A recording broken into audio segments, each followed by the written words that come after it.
Hi, I'm Alex, and I've been living in the Red Shallow Reef for about 6 years. My grandparents would always tell me about the ocean's crystal clear water, the actual smell of the seaweed and sound of the seagulls, dolphins, and waves. But I don't know oceans this way. In fact, none of us do. For me, it's not the smell of seaweed and crystal clear water. It's pieces of plastic and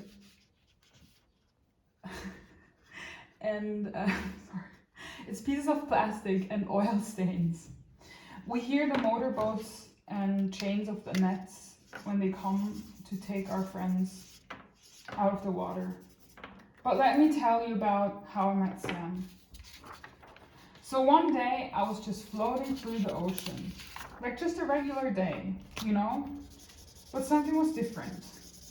I realized pieces hitting the water, like bullets, like coming from a gun. I got scared because I thought maybe they had finally come to take me as well. But then it stopped. I looked around and saw something similar to a jellyfish, but as I looked closer, I saw that it couldn't be one.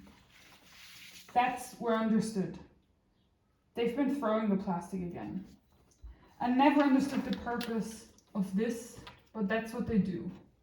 They sometimes not only come to take our friends out of the water, but sometimes they come and throw these weird looking jellyfish-like things and bottles in the water.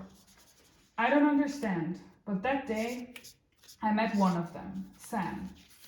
Sam was one of the plastic throwers who scared me to death. That day I couldn't just let this happen over and over again.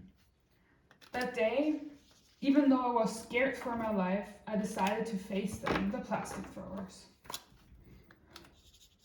So let me tell you how it went down.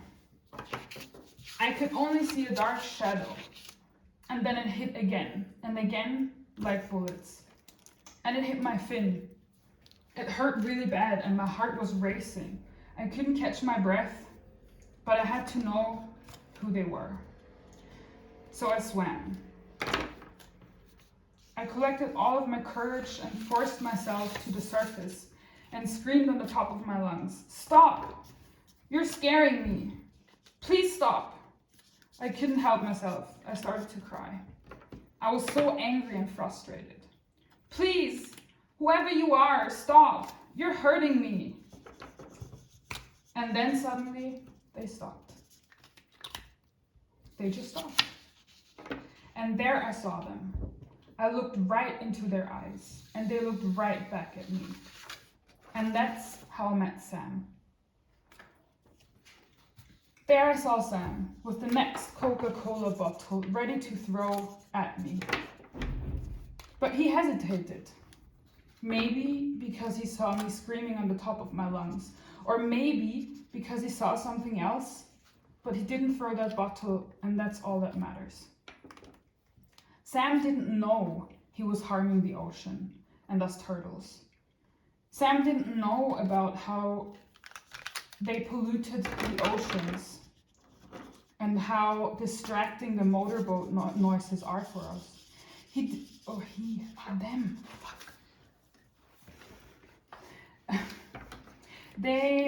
didn't know that day I almost died because of them. Shouldn't it be obvious not to throw plastic into the ocean? At least that's what I thought. I always thought they wanted us to hurt us on purposely. Maybe they want us to die. Maybe they think it's fun. They make everything about themselves and they take whatever they want. But Sam told me he just does it because everyone else does it. They told me that they had never really thought about it. So we had this conversation, and he came and visited me week after week. Once he even followed me to my home reef, and I showed him all the mess that they had made. He continued to visit me and to speak to me, and then one day he brought a fishing net. And I thought I had mistaken them for another person.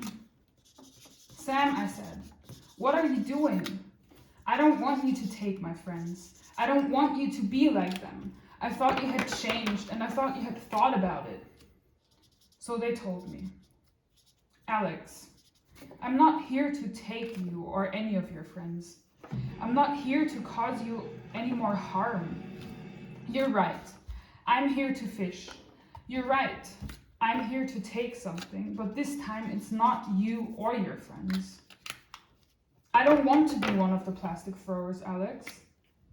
And I'm not here to harm or throw, but today I'm here to fish and free you and your friends. From now on, I'm going to be a plastic fisher.